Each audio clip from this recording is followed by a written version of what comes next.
সাংবাদিক বন্ধুগণ,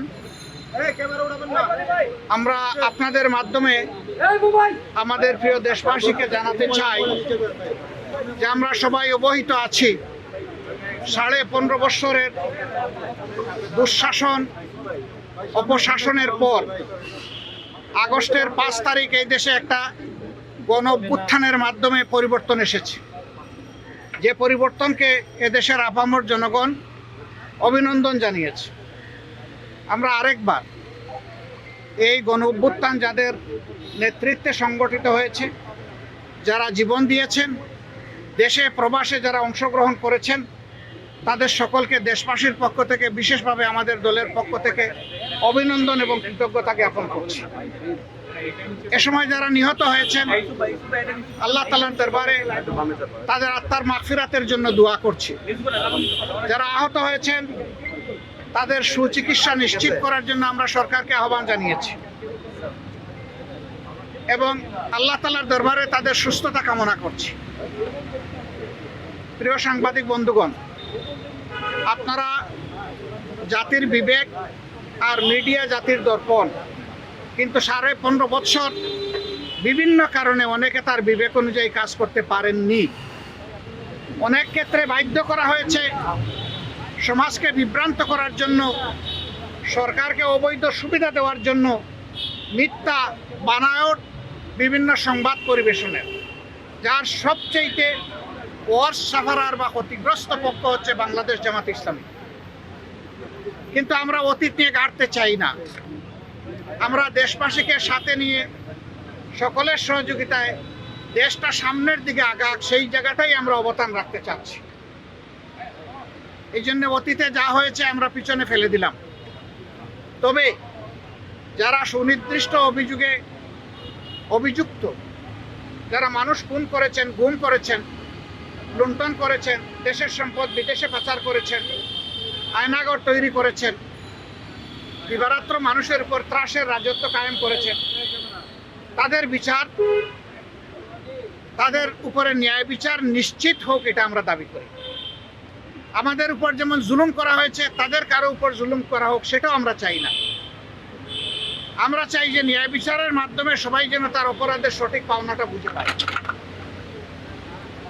আমরা আজকে এসেছিলাম দেশের প্রয়োজনে, জাতির প্রয়োজনে। এই সরকার একটা নির্দলীয় অন্তর্বর্তীকালীন সরকার। তারা দেশ শাসনের জন্য আসেননি, দেশ শাসনের সুস্থ পথ বিনির্মাণের জন্য তারা এসেছেন। তাদের কাজ হচ্ছে জাতির সামনে, যা জাতি বঞ্চিত ছিল পরপর 3টা নির্বাচনে, জাতির সামনে একটা গ্রহণযোগ্য, সুষ্ঠু এবং শান্তিপূর্ণ নির্বাচন উপহার দেওয়ার পরিবেশ তৈরি করা। এই জন্য কিছু মৌলিক বিষয়ে তাদেরকে সংস্কার করতেই হবে। সেই কি মৌলিক বিষয়ে তারা সংস্কার করবেন, সেই ব্যাপারে আমরা কথাবার্তা বলেছি এবং আমরা আশা করছি আগামী 9 তারিখ আপনাদের মাধ্যমে জাতির সামনে আমরা আমাদের প্রস্তাবনাগুলো উন্মুক্ত করব ইনশাআল্লাহ। আপনারা দাওয়াত পাবেন, এটি প্রাথমিক ইনফরমেশন। যদি আমাদের দিনক্ষণ ঠিক থাকে আপনারা ইনশাআল্লাহ দাওয়াত পাবেন, বা যখনই হয় আপনারা দাওয়াত পাবেন।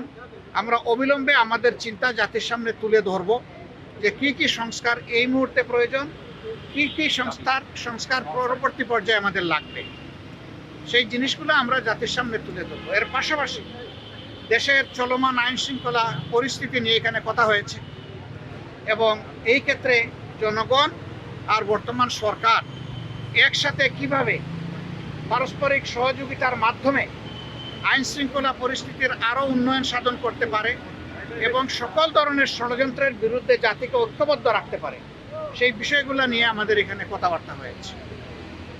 আমরা আশা করছি এই বর্তমান অন্তর্বর্তীকালীন যে সরকার আছে, তারা কোনো ধরনের পক্ষ বিপক্ষের মানসিকতা না নিয়ে বরঞ্চ নিরপেক্ষ দৃষ্টিকোণ থেকে তারা দেশকে একটা ভালো জায়গায় নিয়ে একটা সুষ্ঠু নির্বাচন তারা দিতে সক্ষম হবেন। এবং এই ক্ষেত্রে এইটাও আমরা আশা করছি যে এই সময়টা নাতি দীর্ঘ হবে। আমরা শুরু থেকে বলে আসছিলাম সংস্কারের জন্য সরকারকে আমরা যৌক্তিক সময় দিতে চাই। সেই যৌক্তিক সময়টা কি হবে, এটা নিয়ে অচিরেই আমরা কাজ করব এবং সেটা আপনাদের সামনে ইনশাল্লাহ চলে আসবে। আমরা আশা করছি খুব দেরি হবে না। আমরা এইভাবে সামনের দিকে আগাতে চাই। আপনাদের মাধ্যমে আমাদের অনুরোধ জাতির এই প্রত্যাশাকে ফুটিয়ে তোলার জন্য এবং আগামী দিনে একটি বৈষম্যহীন বাংলাদেশ গঠন করার জন্য, যেখানে ইনসাফ ভিত্তিক সমাজ প্রতিষ্ঠিত হবে এবং কারো উপর কোনো ধরনের জুলুম দল কিংবা ধর্মের কারণে হবে না, এমন একটা দেশ, ঐক্যবদ্ধ জাতি গঠনে আপনারাও আমাদেরকে এই কাজে সহযোগিতা করবেন, দেশবাসীকে সহযোগিতা করবেন। আপনাদের সকলকে ধন্যবাদ। এখানে একটা প্রশ্ন এসেছিল, আসন্ন দুর্গাপূজায় আইন শৃঙ্খলা পরিস্থিতি সুন্দর রাখার জন্য করণীয় কি?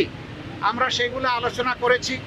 আমরা বলেছি সরকারের সাথে জনগণের পার্টনারশিপ লাগবে, সরকারের সাথে জনগণের সম্পৃক্ততা প্রয়োজন হবে।